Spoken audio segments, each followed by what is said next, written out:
for joining us this morning. My name is Una Proudfoot, and I'm the Executive Director of Alumni Affairs at Acadia University in the Office of Advancement. Delighted to have with me this morning as well our Vice President Advancement, Nancy Handrigan, whom I think most of you have said hello to this morning. And along with Nancy is our Executive Director of Donor Relations, Vicki McCrimmon, sitting over here. And then, of course, all of you who have decided to share your first little bit of time with us this morning. I'm ecstatic to be here to introduce our speaker, Suzanne Knight, and I will do that in just a moment. Before I introduce Suzanne, we always like to take a moment of time just to give you quick updates from the university. So I'll give you two, and they'll be short and sweet. Two words that have never been used to describe me. First of all, is our new president is in his 6th month. Dr. Jeff Hennessy joined us on September 1st, and all things going very well so far. We've been introducing Jeff around to the alumni community as we can, based on his schedule, and things are looking very good from a campus perspective and our leadership. The second that I'd like to mention to you is what I would say our biggest focus in terms of developments and campaigns that we're working on. So the Student Center campaign is new, it's fresh. There's a document on your table that will tell you all about what we're looking to do with our Student Center on campus. The long and the short of it is that we are developing a facility that will house student success programs and student success entities, whatever that may look like. So have a look through it. Lots of questions, if you have them, can be answered by Vicki or Nancy or myself this morning. So on to our speakers, Suzanne Knight. Thank you for being with us. Thank you. Suzanne Knight, MBA and MA, is an award-winning expert on transformational change and the future of work.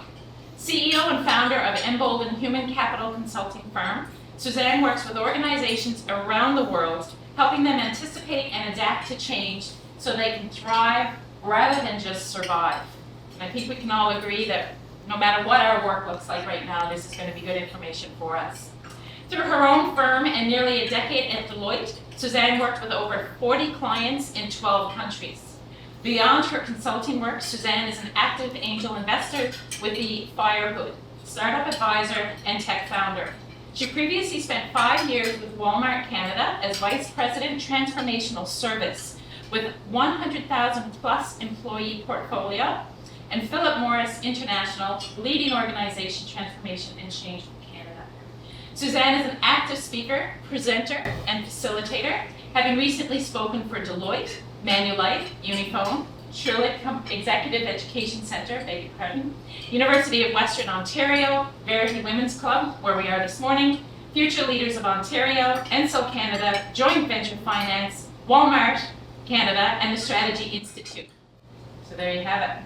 She has also been featured at conferences including Elevate, Future Work, and Customer Experience Summit.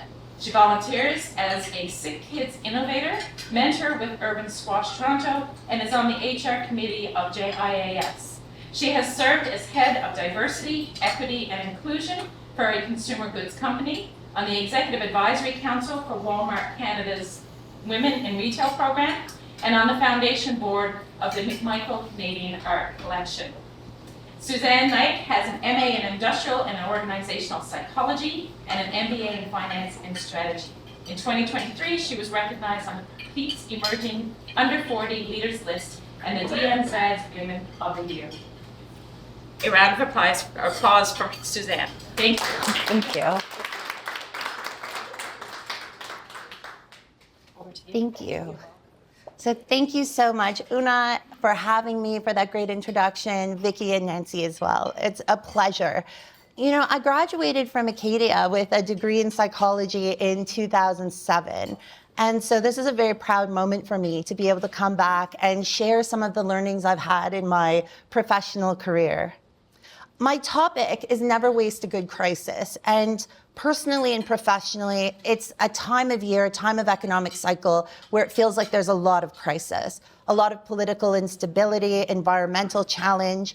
And so the lessons that I want to share today are applicable not just to your work world, your professional endeavors, but also to personal life. I know that there will be nuggets of truth we can all take to calm the waters. So as you heard from me, from Una about me, I have had a career that has bridged consulting and executive leadership. I'm also the mother of 3 young children. And I do feel like balancing work and life as well as leading in this corporate and consulting environment is a situation where nothing is ever smooth, nothing is ever easy. I'd actually like to start with a few corporate case studies that will share the philosophy that I have around crisis.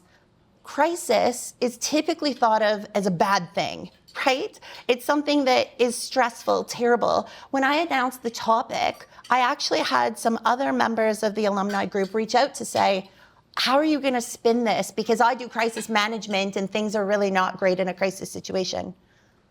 But actually, when you look at the opportunity for an organization or an individual in an individual crisis situation, once that initial rush and pain are through, you have that opportunity to reflect and build in new skills and capabilities that can stick with you far longer than that crisis period.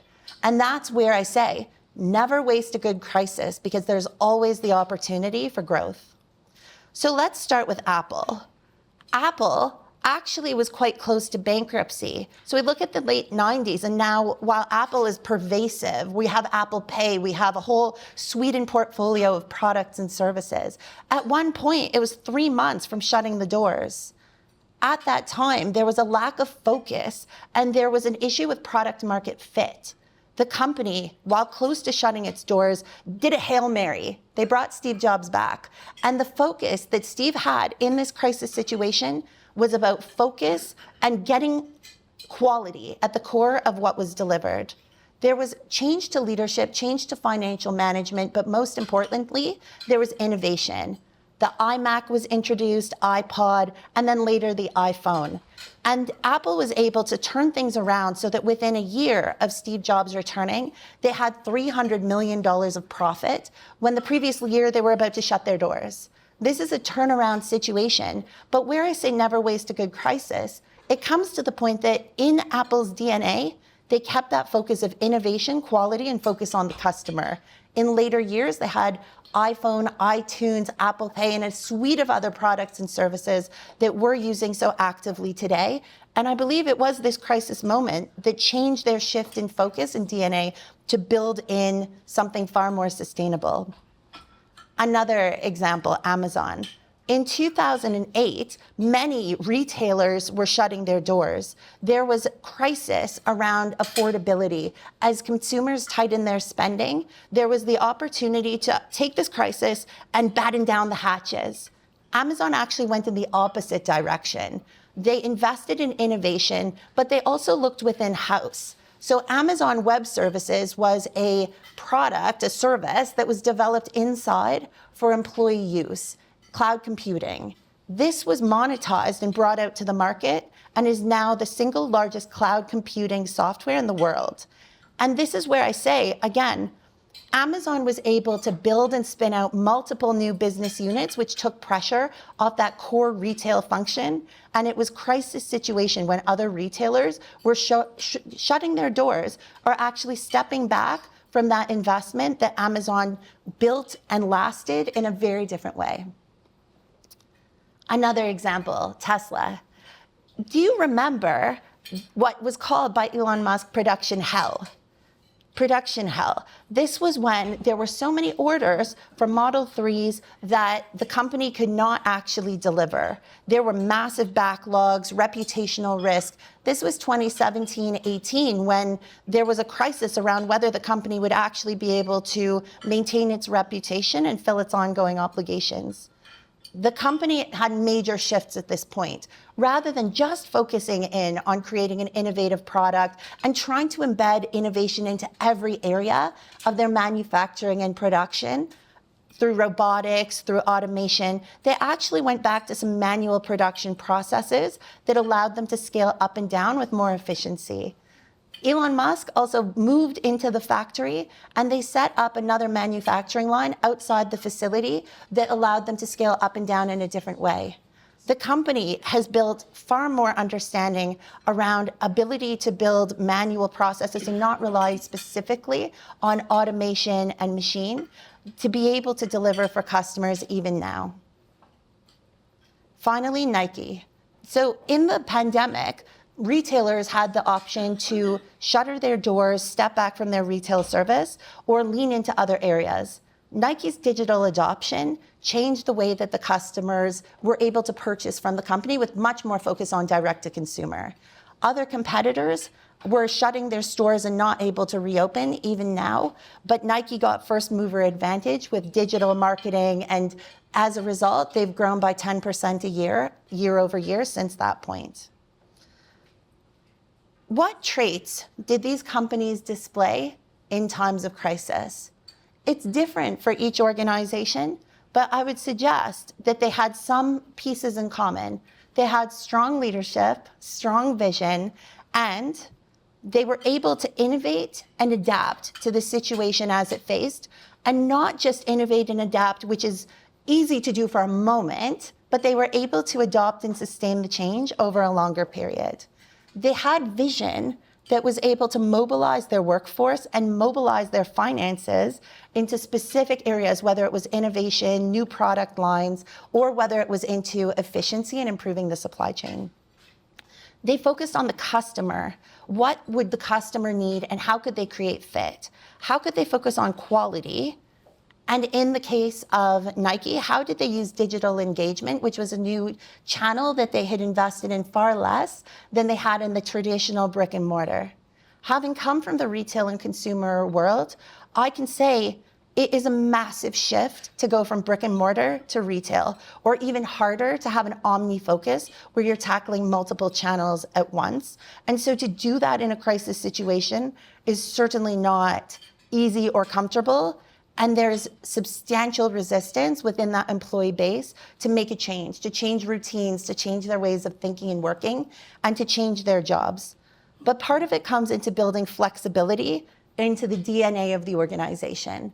And I'm going to focus here on not just how to deal with that crisis and to embed lasting change, but what the role is of change agents and change champions in any capacity, whether it's in your personal or professional life, in adopting those new ways. So let's make it personal for a moment. We've all experienced change. There's change in our ways of thinking, in working, in our professions. And so I'd actually like us to pause for a moment to reflect on changes, whether in our personal or professional life. And I actually will ask in the audience, once you've had a moment to reflect, if there's anyone who would like to share one of these changes.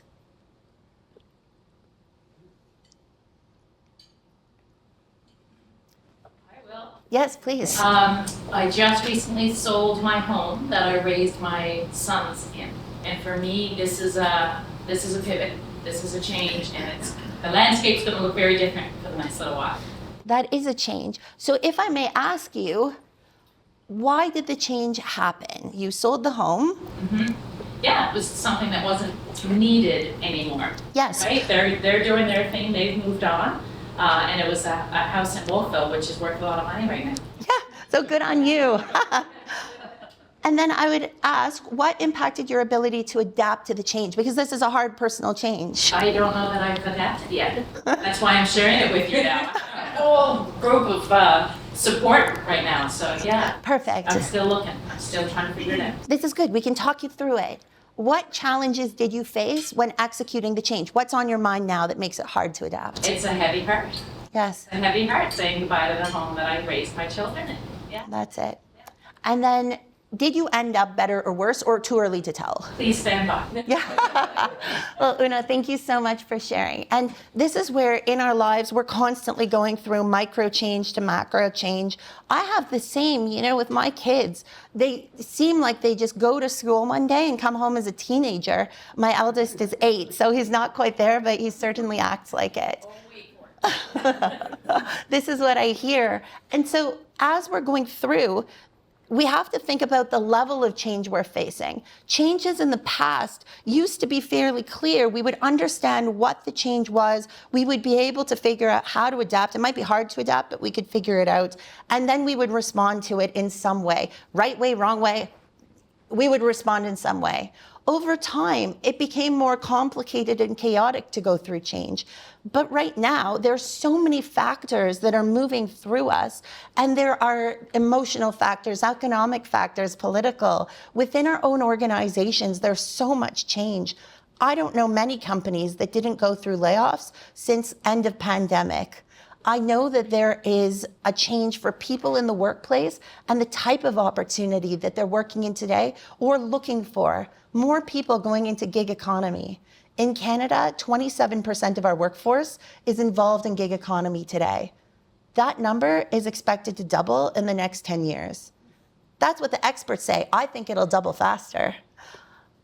And so when we're looking at change, we can't look in the vacuum of the one situation happening to us right now, because there's so many other factors affecting us, but then in the work context, also affecting our employees, our teams, our customers, our stakeholders. And it's with empathy and understanding that we can be most effective in creating change that is sustainable and that will create the impact we actually want, whether in our personal or professional lives. There are many frameworks we can use, but let me start us off with something very simple. Thinking about the context of that change is where I'm going with this. How can we understand the change not in the vacuum, but within the entire realm of moving parts in our world? It's also about leadership. In each of those corporate examples that I shared, leadership was the key to getting out of that crisis in a sustained positive way. But even in those cases, it wasn't easy. I say Steve Jobs, he executed massive layoffs in Apple's turnaround. The leadership team before that point overhired. There are leader implications in every part of causing or responding or solving different areas of crisis. And then finally, how do you bridge the gaps and keep them closed? Because in an organization, in a time of change, you need to be able to continue moving and delivering business as usual while responding to this change in crisis. Those two sides are going to look different depending on that situation. But a business can't stop and shut down and say, okay, sorry, I have to deal with the crisis right now. Customers, you're not getting your cars. You're not getting your shoes. We'll get back to you in 6 months when we've solved our crisis. We can't do that. We have to maintain. And this is the same in our personal lives as well. We might be going through a situation that's affecting us emotionally. It's very difficult for us to stay home, shut out the world, and say, I'll get back to you, world, when my personal crisis is over. So let's go through and talk about the challenges of strategy execution, but also how we can tangibly create change. And looking at context, I go back to a very simple model, SWOT analysis, strengths, weaknesses, opportunities, and threats. Looking inside and outside your organization at those moving parts to realize not just what is affecting your change, but again, remember, never waste a good crisis. Where do we have gaps and opportunities that we can solve while in a bigger crisis situation? This model and being really thoughtful, not just before a crisis, which would be great, but even in a crisis situation is helpful. So you're not wasting that opportunity for transformation. And let's go through. I've talked a lot about context and change. I've given you the big pictures on what some of this looks like, but let's be very specific. For any individual operating in the world today, any of our employees, our colleagues, our spouses, our family members, this is one day of news. I actually pulled this fresh yesterday so we could see the headlines. This is what we are dealing with and what is taking our mental capacity today. And this is one slide. This is certainly not all the news, all the papers. It's just a snapshot. So when we're going through our own business as usual, or we're going through a crisis situation on top of that, we're also dealing with massive local, country level, and international change. And we have to consider that when we're looking for opportunities to make the best of the situation as well as risks around burning out our people. There are questions we can use to understand our context, aside from reading the newspaper and talking to those connections. So what are the issues and trends shaping your context, personally or professionally? Who are your stakeholders and what do they expect? Even better if you actually engage with your stakeholders on an ongoing basis before you hit a crisis, but certainly in those moments of crisis. How can you speak with others to make sure that they're aware of what you are doing to create value, to end the crisis, to end up better and stronger, to open up, to say, what we had before was good, what we will have in the future is better, and I want to bring you along on this journey, and maybe even to say, here's what I need from you, and to ask, what do you need from me in this period? What do you need to stay ahead of them? This is also thinking about what your plan is going to be. It's not possible to create a prescriptive roadmap when dealing with a crisis situation because there's so many unknowns. Otherwise, you wouldn't be in a crisis. You would have just said, I opt out of this. So what can you do even in those situations to continue thinking long term? Something that companies often do is they say, we have a crisis right now. We're going to focus on value in this quarter. What can we deliver that will affect our bottom line right now? They pass off on the opportunities for transformation or disruptive innovation. And as a result, when they get through the crisis, sometimes they're behind their competitors and they just can't catch up. I go back to the examples that I shared with you of Amazon in 2008, continuing to invest in innovation when their competitors were pulling back. They were able to actually leapfrog. And you look right now at the retail landscape, having just come from the retail landscape, I say, I don't know how the big companies are going to catch up. Then, do you have the right structures in place to deliver on commitments? This is both during the crisis, pre-crisis, if you can plan for this, and then afterwards, what is going to need to change to sustain what you would like this transformation to hold for you? Specifically, this could be the design of your organization, where boxes move, roles and responsibilities within the team.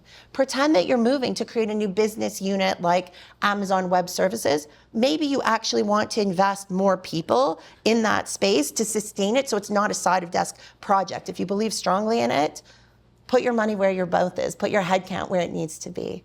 It can also be about technology, infrastructure, data privacy and security. What can you do both to anticipate where your issues might fall and prevent them, as well as afterwards being able to adapt so that these issues don't happen again as much as you can within your control. And then to think through the challenges you will need to overcome in the short term, medium, and long term. After the crisis, what is going to continue to happen? What will those ripple effects be? The tsunami only happens after the earthquake. So don't think that just because you're past solving for your immediate moment in the crisis, that you will have smooth waters. They can continue. So what do you need to make sure that you continue on a positive trajectory, even if those challenges come? Now we go back to leadership. Leaders are often the first barrier to change. I've led changes around the world with clients in 12 countries. And for me, the major success factor in an initiative was having a strong, passionate, supportive leadership team that was going to make it happen, that was going to make it successful. 100% of the projects that I was involved with, without those strong leaders, failed. 100%. I can't think of a single project that actually achieved the value for the business that was anticipated if the leaders were not on board. And this can be difficult because sometimes a change affects those leaders. And sometimes they're thinking about what it means for them, for their hierarchy, for their level of power. When you're looking at, let's say, something like an organization design, it can be thought that there are winners and losers. Somebody's going to get the bigger team. Somebody's going to get the better scope. So it's very hard to get every member of that table equally aligned. I'd suggest it's phenomenal to have leadership alignment, but you just need a tiebreaker. And in those projects that I've delivered where we had a strong executive sponsor, the projects were far more likely to work. But you also have to look, when you're considering change failure, at what you're putting in to make this change successful and why it's such a problem if the change fails. When you are trying to mobilize people around something different, you're building a sense of urgency. That sense of urgency is what gets people on board to try something new, to try it out, and to suspend their disbelief because change is so hard, so that they'll actually try to follow through and make it successful. When you mobilize people toward a change and you're not serious about that change, you lose trust. And the next time you have a change, let's say it's a crisis where you don't have the option to opt out, people are much less likely to get on board and support that success, because they say, if I wait it out, it's going to go away, because that's what happened last time. And this is where leaders need to actually lean in to that change, lean into the crisis situation, and make decisions. Oftentimes when there's instability, where you have business as usual, you have crisis, and maybe you have opportunity for change at the end, leaders will be overwhelmed because of everything that they're navigating. One point is leaders need support, coaching, and they need education on how to lead through crisis, just like everyone else. People, just through the nature of leadership or a title, does not mean that they will be comfortable or confident navigating change. Maybe they're very comfortable navigating as a leader in those times of calm. So organizations need to invest in creating that strong, resilient leadership team and creating structures where decisions can be made quickly and easily. These can be about governance forums. It could even be about psychological safety in the language that's used. Others can act in ways that impede the change. We'll talk about that soon, but there's constructive and destructive resistance, and both of them play a role in making the change more or less successful. And finally, for leaders, changing their organization may mean changing themselves, the way they think, the way they work, the way they lead. For organizations that are leaning into innovation, transformation, they need to build new skill sets and a different way of thinking where immediate profitability is important. It's not everything. Investors used to say about Amazon, are they ever going to make a profit? Because the company was so focused on growth. They were so leveraged so that they could build faster and better than other companies. It's a different way of thinking when you need to move to actual profitability, and the same goes the other way. So what is the role of leaders through change? Change is difficult. Change involves emotion.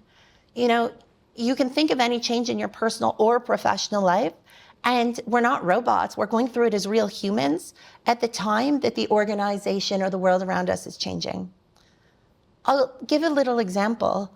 I was doing a tech adoption project for a large transit agency, and in this organization, there was a ton of resistance, and it didn't feel like this change was so big until we actually spoke with the stakeholders, the people who were being affected, to say, why is this change so hard to overcome? And what the people said is, I was always really good at my job. I take pride in being an excellent delivery leader in my scope. And now there's a new technology that I'm not quite sure how to use, and I'm worried I'm not going to be good at my job anymore. So something that can feel like a small change we're imposing changes people's routines, their confidence, their sense of self. And when you go to bigger changes, people are worried about that at a bigger state. You think about layoffs. Organizations are going through massive change because they have to. At the same time, you're losing knowledge, you're losing thought leadership, camaraderie in the workplace. The people who are left are surviving, but they're working in a very different way, even if their specific role hasn't changed. And that's where leaders need to come in with empathy to validate how people are feeling. They need to be informed so that they can communicate. They need to have that script of what to say when there are no words, when it can be really difficult to come up with them, and when you need alignment across the team. The last thing you want is to speak with one leader, hear something, speak with another one, hear something very different, because that can hurt trust and confidence in the change. You need to build structure and to have everyone come together to an ultimate place of alignment. And that's where you can actually get out of the productivity dip that happens with change and get into sustainment. And that's where leaders at some point need to make a choice. Are they in or are they out? Are they going to buy in and make this thing successful? And how are they going to move forward as one to create this change? It comes back to willingness and ability. So willing, do you want this change? Do you want it to work? What are the reasons? And can you see that vision in your mind? And does your heart believe this change needs to happen? This can be personal or professional. able, it's much more tangible. Do you have the right resources? Do you have enough people to make this change happen? Do you have the right tools and systems? People can really want something to work, but if this is under-resourced and they're working on it off the side of their desk, it's not going to be successful because they have willingness and not ability. And it's up to those leading a change or sponsoring a change to ensure that both sides are balanced. And now we have resistance, because resistance to a change is going to happen. It always happens. It happens in different degrees and in different types.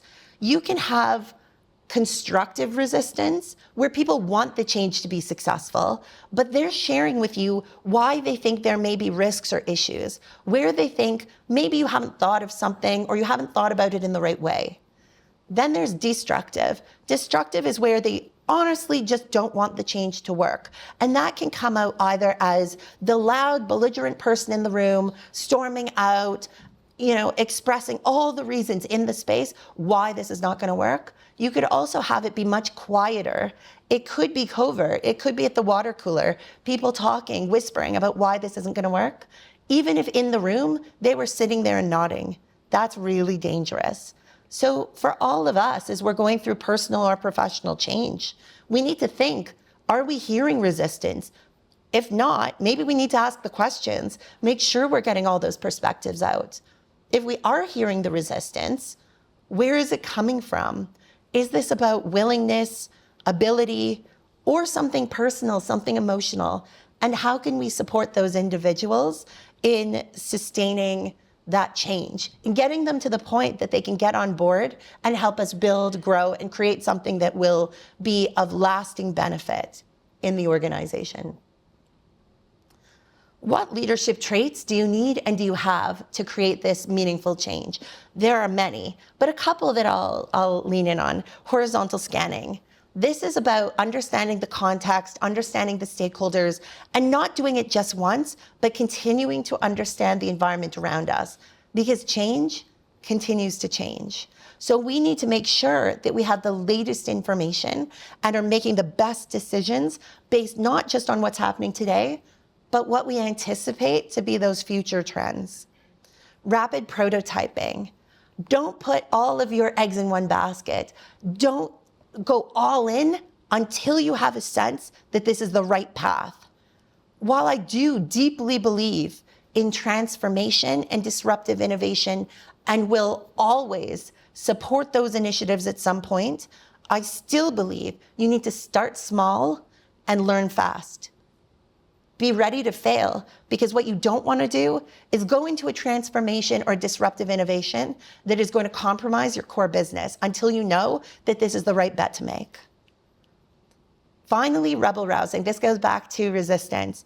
You want people who question the status quo. If you have a whole team of people like you who think the way you do, you're going to miss things. So find people who can create that balance of perspectives, input, insight, and not be worried or nervous to share, and create the environment, even in your own household, where people feel open to talk about what's working and what's not, and what could be next. So how do you bridge the gaps and keep them closed? This goes into learning. There are different ways to build. I will focus on one in particular, linking with personal motivation. This is a very powerful tactic. Figure out what people care about in a crisis situation, in a change, even business as usual, and align your tactics with what they personally care about, what will help them benefit. When I was leading agile transformation in my past with a large retailer, I actually, even though I didn't fully believe in the value of a certification, I thought maybe it's 60 to 70% useful. But this was a way that I could get change champions on, because they could get a certificate that they can then put on their resume and use as a point of pride with their professional network, friends, and family. It certainly didn't hurt, but was it the best thing? No, we probably could have had an in-house training that might have taught them a little bit more.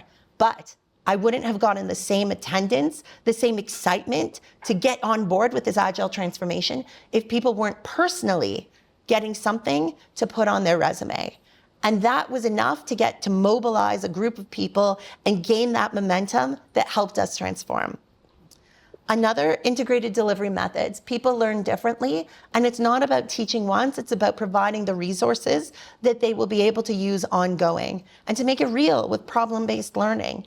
It should not be theoretic, academic. It needs to be about what they'll actually use, especially in a crisis situation, because people's cups are already full. They're already dealing with so much. Their batteries are empty, right? It feels like a lot to add even another little drop of water when they're so close to overflowing. And then provide constructive challenge. Constructive challenge could be something that's aligned with your long-term goals, or it could be something in that in-quarter value. But figure out for those individuals what is going to get them excited, sustain them through periods of change, and do that. Now, I leave you with this idea. Focusing exclusively on leadership or leadership development is like changing the water the goldfish swims in, but forgetting to clean the bowl. And this is where we go back to all of those other elements that we talked about in terms of being able to lead and create change through a crisis.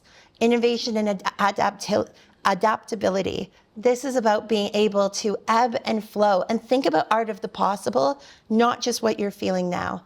Leadership and vision. Have that strong sponsor network, people who can guide even when it's hard, make decisions even when it's not obvious or clear what you're trying to decide on. You need to have things move forward. Otherwise, you can get stuck at the bottom of that productivity curve. Always keep your customers and stakeholders at your heart. They're the ones who are going to sustain you through the change, to stick with you or not, so you cannot forget about them. Digital and engagement. I would say this is actually about using the channels available to you, thinking omni, thinking big picture. How can you reach your customers, your employees, your stakeholders? Don't do one thing just because it's the way you've always done. And then finally, always be flexible, diversify, build a portfolio of your career. Treat yourself and the change that you're going through as not one thing, but multiple moving parts. And overall, even though one part might not be going as well, make sure your portfolio is net positive. And create that willingness and ability with your leaders and your teams to guide that transformation. So thank you for starting your day with me, starting your breakfast with me. It was a pleasure. And I would be pleased to have any questions or comments.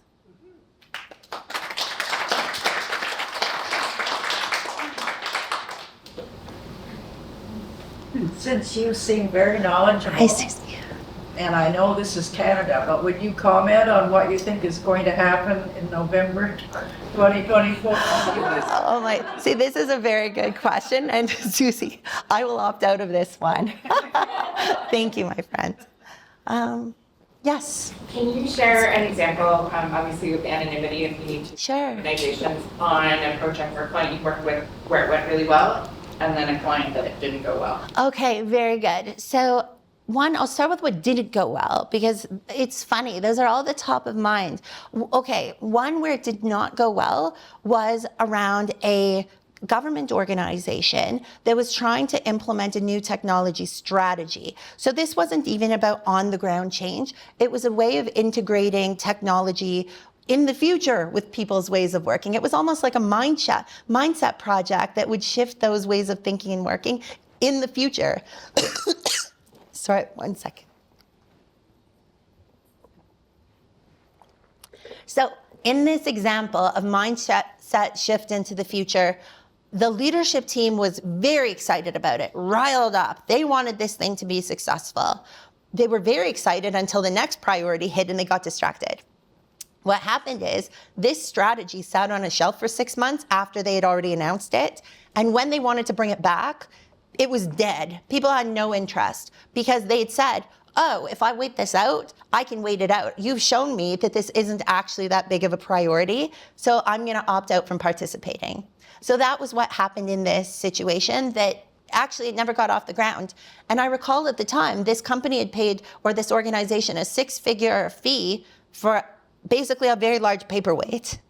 And then they had paid another team to come in to create the change, and that didn't work either. While the first time they could have done it and implemented and had an entirely mobilized, excited group of people to make it successful. So that's a failure example.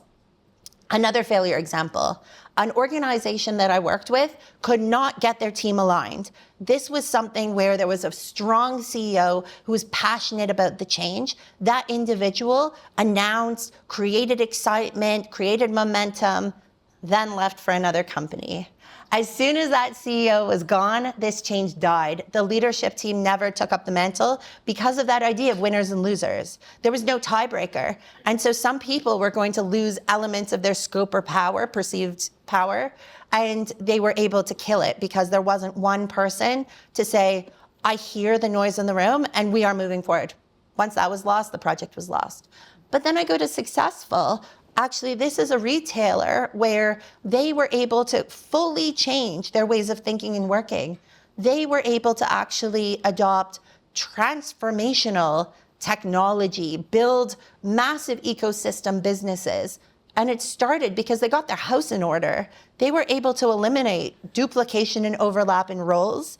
They were able to find the most painful, difficult parts of their work and lean into them, thinking of impediments as the path, not something you go around, not something you use your political capital to avoid, but to say, this thing is really hard and it's creating a lot of extra time waste in our business, and we are not going to stop until we've solved it.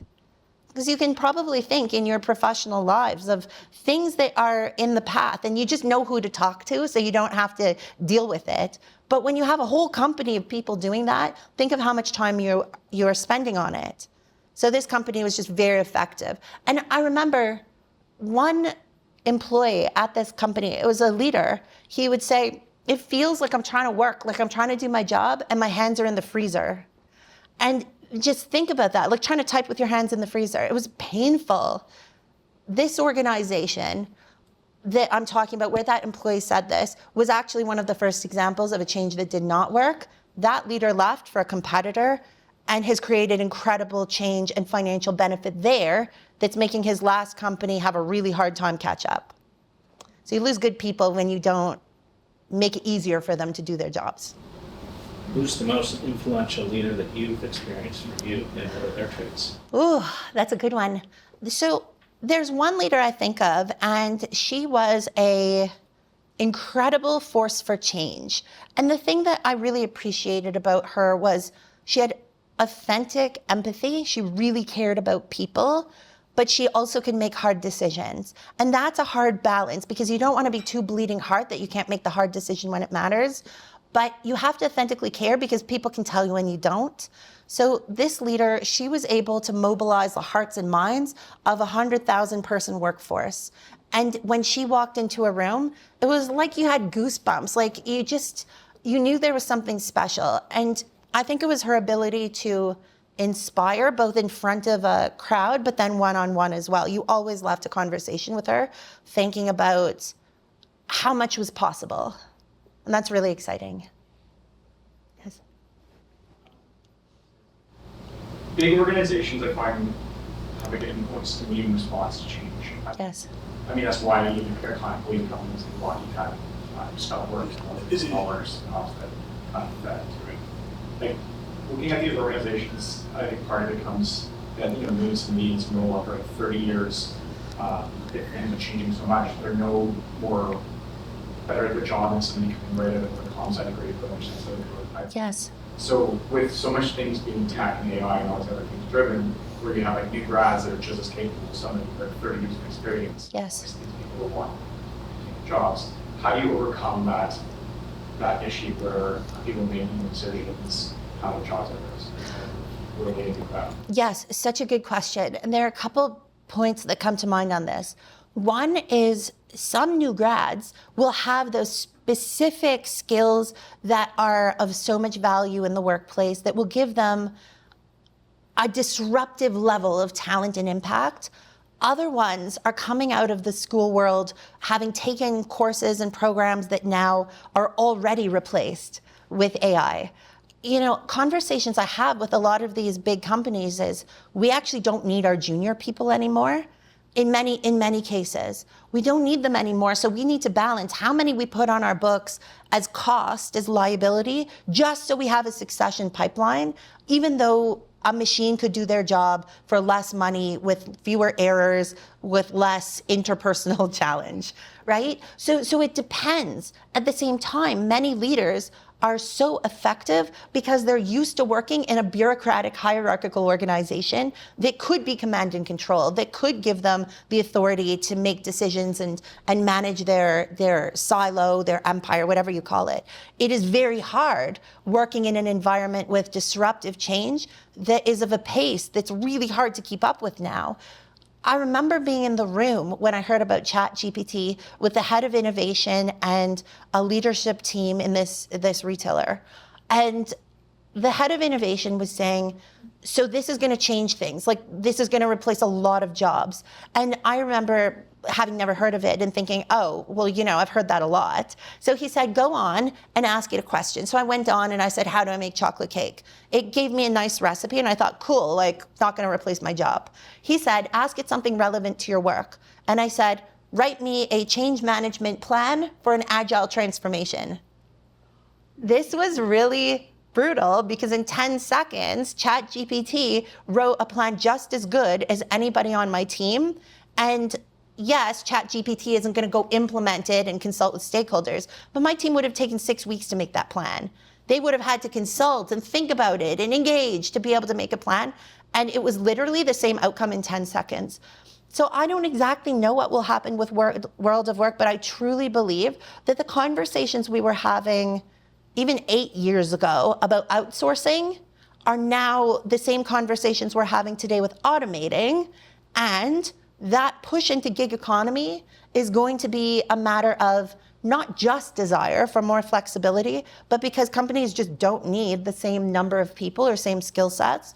And as we continue to adjust to new disruptive technologies or any of those points you saw in the context slide, we need to be able to ebb and flow the skills and capabilities in our workplace, not just that capacity. So I think it's hard all around. And every 6 months even, we're continuing to see new changes to the structure of organizations and what is and is not needed. Please. So, I think there's something that I need to understand. Sure. As far as strengths and modus operandi. So I run a business, and for me, hiring badly Yes. is really a problem. That's a problem. Yes. Not that I hire badly now, but using, like, what tools for an entrepreneur Yes. would you recommend as good tools to do some pre-screening before you actually take the interview? If you see a candidate, Yes. I wonder where they fit Yes. and what the job is. So it's a good question. And I would say, I would actually think not of what I need from the candidate today, but what am I going to need in the future? And look to hire from people who are going to be able to adapt and ebb and flow. Because sometimes we hire people who don't have the right attitude, don't have the right experience necessarily, but elements are trainable and elements are not. The thing that I'm seeing a lot of now with my clients is they're hiring, anticipating that a certain task or series of tasks are going to be needed, and then 6 months later they find that they're not. So in terms of screening, I look on both sides of it, and I say this as an entrepreneur now. I look at what I need today is the table stakes, the basic, but then I look at who is going to be most likely to still be needed in my organization 6 months, a year, 2 years from now. And it's not necessary that all candidates fit both today when they're coming in if they're trainable. But ideally, they're not people who are kind of the one-trick pony who can do the job right now. So I will say I screen on transferable skills as well as skill sets that I'm going to need in the future. But to some extent, it is still a little bit of a question. The closer the screening can be, the closer the interviewing can be to what the real job is going to entail, the better. I totally get it. I mean, I've been in business for 4 years, so I have found Yes. that if I was trying to find someone who was doing more administrative work, Yes. maybe someone who was a high follow-through, as opposed to a salesperson who I want to do quick start. Yes. And so, are there any tools out there that can help me sort of filter that? Because I can find a candidate that's Yes. whose resume looks good, and it looks like they can do the job. Yes. And then ends up not really being the right fit. And that's a waste of time. Yes. Laws are the right. So two things come to mind. One is if there's a batch hire role, I've seen AI be used very effectively to screen for skills that and experiences that are not necessarily what you might assume at first. So I'll give you an example. When I was leading the HR Centers of Excellence for a consumer goods company, we had a field sales team, and that gave us a few hundred people doing the exact same job, just in different parts of the country. We had the same issue with both not having necessarily the right fit and people turning over quite quickly, or them not being the fit and the company exiting them pretty quickly. What we found is the best salespeople came from car dealerships or call centers because they had the resilience. So while we had been looking for people with sales experience in different capacities, most similar to ours, they did not always turn out to be the best. So it was something that we used AI. There's a specific bot I can tell you about later if it is bulk hiring, but it was able to actually continue to refine the profile based on our top performers and then source out those people on LinkedIn and send them an intro message. But it only works if it's bulk, because that's when you have enough data to really understand the profiles of what will and won't work.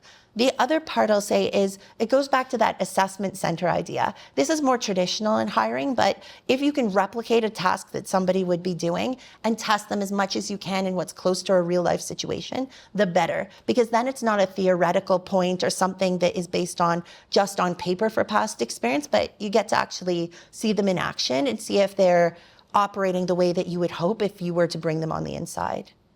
It's more work, certainly, for you and for the candidate, like to be able to design an intervention if it's for one role, but you think of the heartache it costs in time and effort to bring someone on and then have them not work out, it's worth it.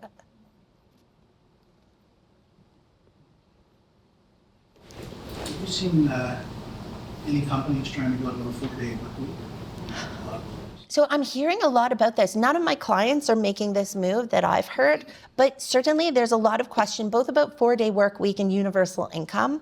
There's a lot of fear amongst my government clients around what it's going to mean in the future if people continue to lose their employment and to be replaced in ways where it's either charity that companies are bringing them in, it's for succession that they're investing in them, or it's to have very specific roles where they absolutely cannot be replaced by people. A lot of others can.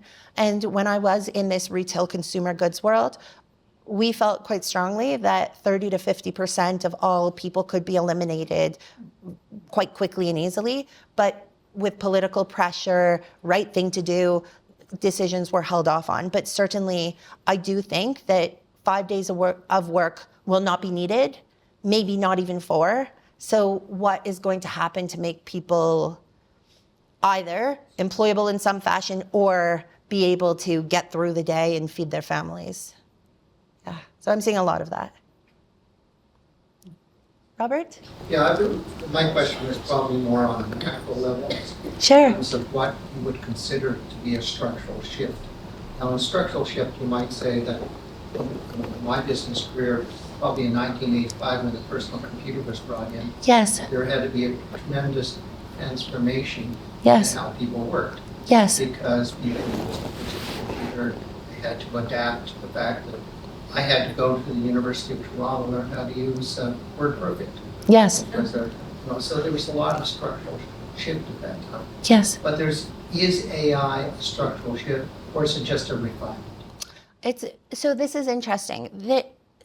Where we used to outsource and take people off our books and put them somewhere else is now so much less of what's discussed than about our roles, technology only, human only, or combined collaboration. And this is both with knowledge workers and physical workers with how they're going to perform. I believe that there will be an organizational shift that's quite disruptive as companies continue to bring on new technology. I remember after ChatGPT was introduced, having a CEO come to me and say, what are the 10 use cases that we can apply that use this technology? Out of those use cases, there was the potential for hundreds or thousands of people to be laid off and straight out replaced with technology. I think it's going to be a very different org chart with what it's going to look like as organizations get over, and I'm not saying this lightly, get over or beyond that hump of political appropriateness. We've already had so many layoffs, but I do think that there is still a certain level of holding back before unleashing it all. I think it's going to be quite a bit of change. It doesn't mean that people won't be still part of job structures. It's just maybe there will be more flexible structures where they're working as freelancers, outside contractors, and brought in when they're needed. And those individuals will have to have a portfolio career saying, I no longer have one core employer who's going to be paying me my salary on a standard basis. I'm going to need to hunt and gather and find the different sources of income and figure out how I'm going to sustain myself. Because I'm certainly already seeing the structures within companies change, almost like a two in the box of what is the human role, what is the machine role, and getting the thing done. Governments will have to change Yes. And there's a whole industry. Yes. to support a different economy or Yes. financial structure and how those companies are. Yes. Absolutely. And there's an entire structure, an entire series of industries that are involved in adapting now to this future of work. Like we had this in pandemic with all of the technology focused on remote work, right? And all of the changes to how we would physically engage with the workplace. Now we're seeing industries come up around data management and add-ons for AI to be able to say, here is a plugin, and one plugin will feed your machine with everything you need to know about a certain topic or domain. I'm seeing changes in, for example, structural engineering, where there used to be humans drawing out plans. Now there's a machine that can do it, that can use AI to actually build columns and design floors and create structural elements with absolute accuracy. Now a human might be in charge of doing a review of those drawings, which takes far less time than doing them themselves. If we go too far in that point of machine taking over and human less, certainly there will need to be structural change in how industry operates, government, and how people interact with world of work and also just income. How do people get paid if they're not needed to work? Great. Thank you very much, Suzanne. Thank you so much, everyone. I'm going to guess with one more. Yeah. I'd like to present that. Oh, thank you so much, Una. Well, I'm excited. Should I open? Yeah, please. Well, now I didn't realize it was you. You'll just never forget us. I will never I mean, not forget. that you did anyway, but That's it. No, I'm so. thank you for Oh, being okay. here and for your questions as well. And thank you for your answers. Beautiful. Thank you so much. Really appreciate it. Thank you. Thank you, everyone. I think, Suzanne, you're probably as close to a crystal ball for crisis as we can get. So I really appreciate that and really appreciate so many of the aspects of what you've shared. Certainly leadership is key is one that I think we're all going to walk away with. We probably all had that in our minds beforehand.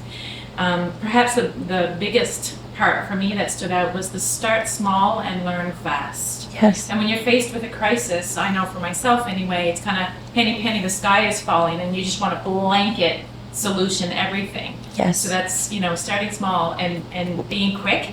Yes. Nimble, I think, is another word that comes to mind. So thank you for that and your wise Thank you. words and your experience. Thank you. We have coffee replenished for folks who may have missed out on a second cup of coffee. I have a draw prize that I'm going to do as well. Just a reminder, when you do leave, if you could drop your name tags. Be careful when you get your coats. There's a sea of pea coats over there, so please make sure you leave with the one that you came with. So if you'd like to get out your blue and white ticket, we're going to do a few draw prizes.